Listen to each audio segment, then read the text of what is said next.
let's get straight into it. So the service was generally pretty good, very, very attentive, but I think there's a reason why it was as attentive as it was, which I'll get to near the end of the video.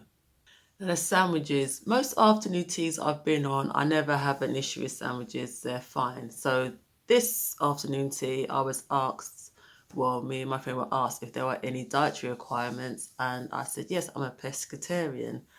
So if you don't know, a pescatarian is somebody who eats fish but not meat. Fine. So why is it when they brought me my sandwiches, there was a turkey sandwich on there?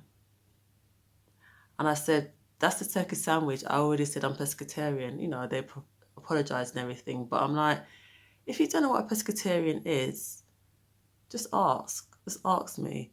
Though they should know, because if you go to their website, you can see they ask if you have any dietary requirements, and pescatarian is on there. So I don't know what happened there. Additionally, my friend who does eat meat, in her turkey sandwich, there was some gristle in there. And she said, well, there's a big load of gristle in there. So they went back to the chef. Person came back, oh, the chef said that's normal. And I was just like, okay.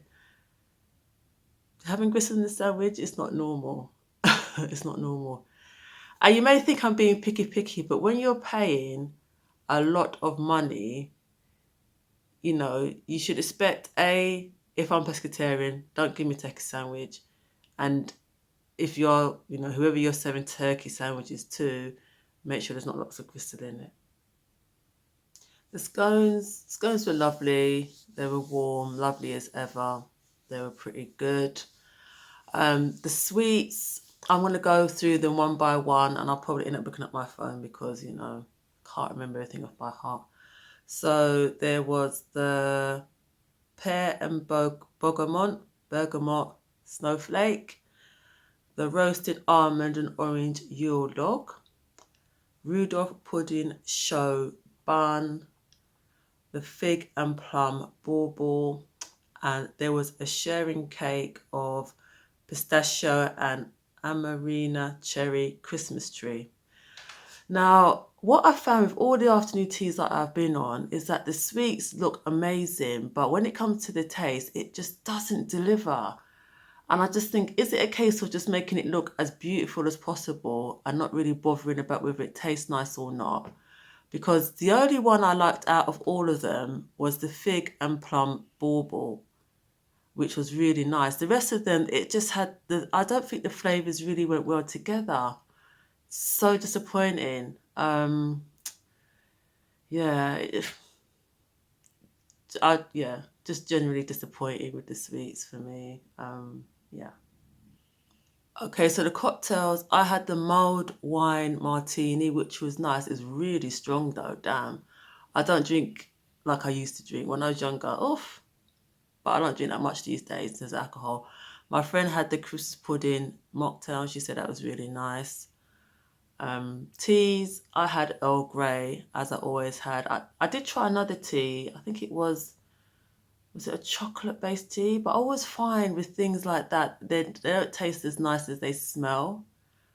So I stuck with my Earl Grey, which I liked.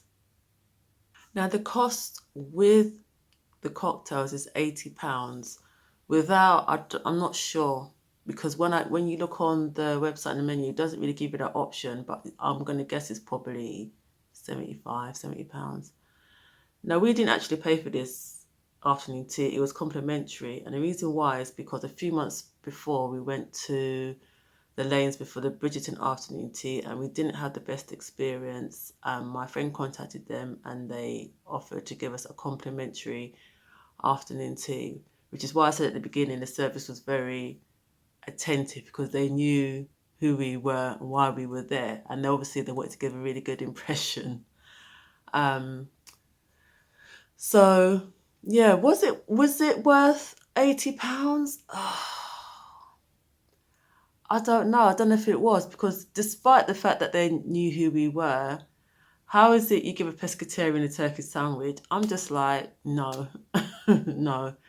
And the sweets, again, they looked so pretty. The taste just wasn't there. So yeah, I don't know if I think it's worth the £80, unfortunately. So that's my review. Will I be going back to Lanesborough? It depends, because the thing with a lot of these places is they have these themed afternoon teas, and I'm a sucker for a themed afternoon tea. So if they do have a themed one, I may well be back, but we'll see. So let me know if you've ever been to the Lanesborough for afternoon tea. What I'm gonna do here is here's a whole playlist of afternoon teas I've been to. Until next time, Kate lovers.